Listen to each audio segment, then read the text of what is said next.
Bienvenue. Alors, imaginez un peu la scène. À 95 ans, l'investisseur le plus célèbre du monde, Warren Buffett, fait un virage à 180 degrés. Un pari que personne, mais vraiment personne, n'attendait. Exactement.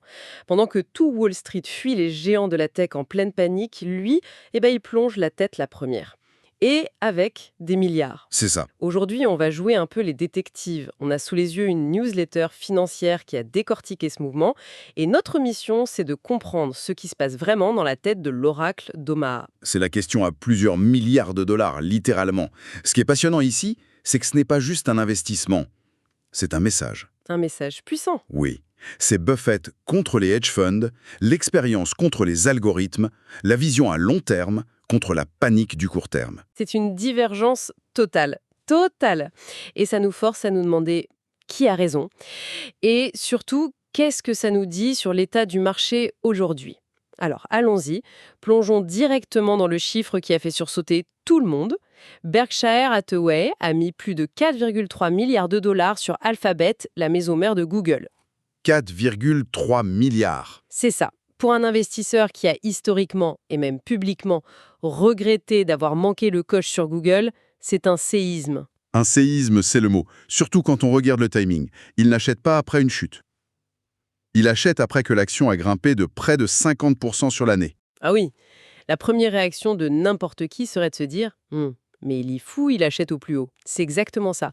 Ça va à l'encontre de tout ce qu'on pense savoir de Buffett, le grand chasseur de bonnes affaires.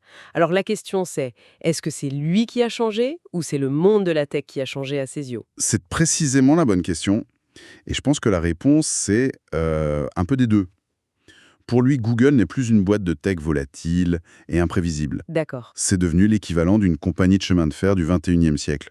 C'est une infrastructure essentielle, presque un service public, avec des revenus quasi garantis. Il ne voit plus ça comme une promesse en fait. Voilà. La technologie est juste le moyen, pas la finalité spéculative. Il achète une autoroute de l'information qui génère des péages chaque seconde. La source le montre bien d'ailleurs quand elle liste les forces de l'entreprise. On parle de Google Cloud, avec un carnet de commandes de 155 milliards de dollars. C'est colossal. C'est monstrueux. Et l'intelligence artificielle, où ils semblent enfin réussir à monétiser leurs innovations avec Gemini, mais est-ce que ça justifie vraiment un tel virage? D'autres, comme Microsoft, n'ont-ils pas une longueur d'avance sur l'IA, par exemple? C'est un point valide, mais Buffett ne cherche pas forcément le leader technologique. Il cherche le leader économique. Ah, la nuance est importante. Ce qui l'intéresse, lui, ce sont les moats, les fameuses douves autour du château. Et celles de Google sont immenses. La recherche en ligne, c'est eux. La vidéo en ligne avec YouTube, c'est eux. Android? Android, le système d'exploitation mobile majoritaire, c'est eux aussi. Même si Microsoft est perçu comme plus avancé sur certains produits IA, l'écosystème global de Google est une machine à cash, d'une prévisibilité qui, en fait, commence à ressembler aux entreprises qu'il a toujours aimées. Comme Coca-Cola ou American Express. Exactement. Il a juste fallu 20 ans pour qu'il la voie sous cet angle. D'accord, donc il injecte des milliards dans Alphabet, qu'il voit maintenant comme une forteresse. Mais cet argent, il doit bien venir de quelque part. Et quand on regarde d'où il vient, l'histoire devient encore plus intéressante, surtout avec Apple. Oui, parce que là, le paradoxe est total. Il vend son entreprise préférée pour en acheter une qu'il a ignorée pendant des décennies. La source parle même de drame Apple. Et les chiffres sont brutaux. 10,6 milliards de dollars de ventes sur le trimestre et une participation qui a été réduite de 70% depuis un peu plus d'un an. 70%. L'analogie utilisée dans la newsletter est assez parlante. C'est comme vendre 7 parts de pizza sur 10 de sa pizza préférée. Ça fait mal, non? Ça fait très mal. Est-ce que c'est une vote de défiance? Est-ce qu'il nous dit subtilement que les plus belles années d'Apple sont derrière nous? C'est une super image, celle de la pizza, mais elle est presque trompeuse. Ah bon? Parce que même après avoir vendu ses 7 parts, sa part restante, qui vaut plus de 60 milliards de dollars, est encore plus grosse que la pizza entière de la plupart des autres investisseurs. Ah oui, vu comme ça. C'est ça qui est fou avec Berkshire. Mais la vraie question reste, pourquoi se priver de sa pizza préférée? Et je ne pense pas que ce soit un vote de défiance. C'est plus probablement une combinaison de 3 choses. D'accord, lesquels? Une gestion du risque. Pure et simple. Apple était devenue une part tellement énorme de son portefeuille que c'en était presque dangereux. 2. Une prise de profit monumentale. On parle de gains de près de 100 milliards de dollars. À un moment, il faut bien encaisser. Logique. Et le troisième point? La succession. Il ne faut pas oublier que Greg Abel doit prendre la relève à la fin de l'année 2025. Il est très possible que Buffett soit en train de, comment dire, nettoyer la maison. De simplifier le portefeuille. Voilà. Pour rendre la transition plus douce. Vendre un peu d'Apple et de Bank of America, d'ailleurs, pour se concentrer sur une nouvelle grosse position claire comme Alphabet, ça a du sens dans cette optique. C'est fascinant. Donc, pendant que Buffett réorganise tout ça en misant sur Google, que fait le reste de Wall Street? Et c'est là que le contraste est le plus violent. On dirait qu'ils ne lisent pas du tout le même livre. Même pas le même livre, ils ne sont pas dans la même bibliothèque. Au moment où Buffett écrit son chèque à Google, les hedge funds, eux, sont en train de fuir les Magnificent Seven, comme si le bâtiment était en feu. Carrément. La source donne des chiffres qui sont édifiants. Pour Apple, 145 fonds ont réduit leur position. Des noms iconiques comme Bridgewater, Tiger Global, Peter Thiel, ils vendent tous massivement Nvidia, Meta ou Alphabet. C'est un exode. Mais de quoi ont-ils si peur? Est-ce que c'est juste parce que les actions sont devenues trop chères après cette montée folle? C'est le point de départ, oui.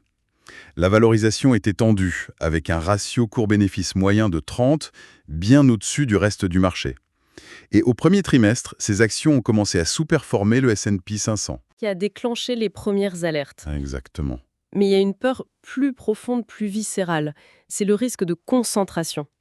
Quand tout le monde possède les mêmes actions, si un gros acteur commence à vendre, ça peut créer une avalanche. Et surtout, il y a un doute qui s'installe sur le grand récit du moment, l'intelligence artificielle. Ah, voilà le point sensible.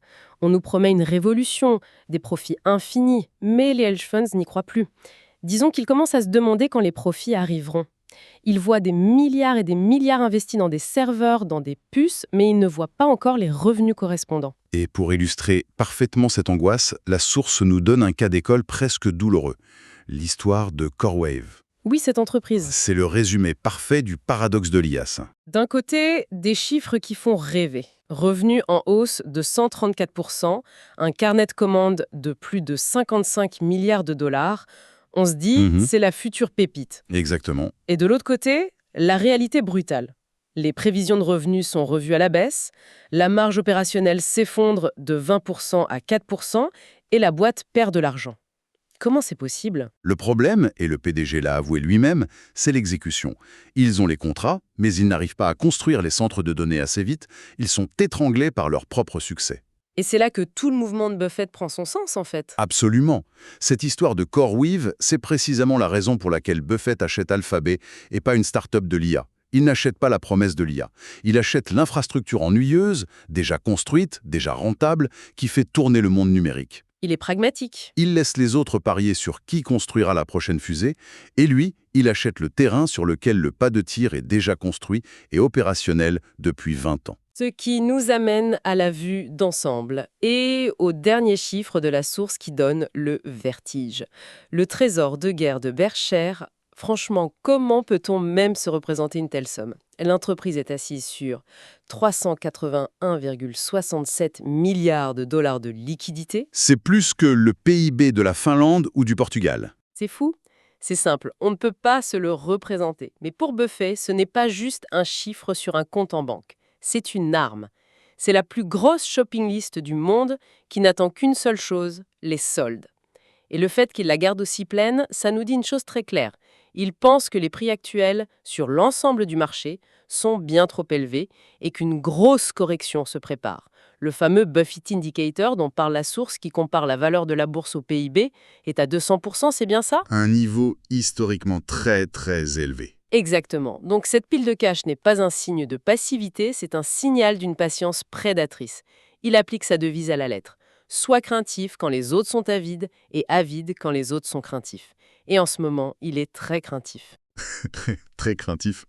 Et il attend que la panique des hedge funds se généralise pour pouvoir justement faire ses courses à bas prix avec ce trésor de guerre. Donc, au final, si on brosse le tableau complet, on a un Buffett qui joue aux échecs pendant que le reste du marché semble jouer aux dames. C'est une bonne image. Il avance un pion majeur vers la tech avec Alphabet, une pièce qu'il juge désormais solide comme un roc, tout en fortifiant ses défenses avec cette montagne de cash. Il nous dit, sans le dire, que la partie ne fait que commencer. C'est la synthèse parfaite. La qualité, les douves économiques, la patience et surtout le contrôle absolu des émotions.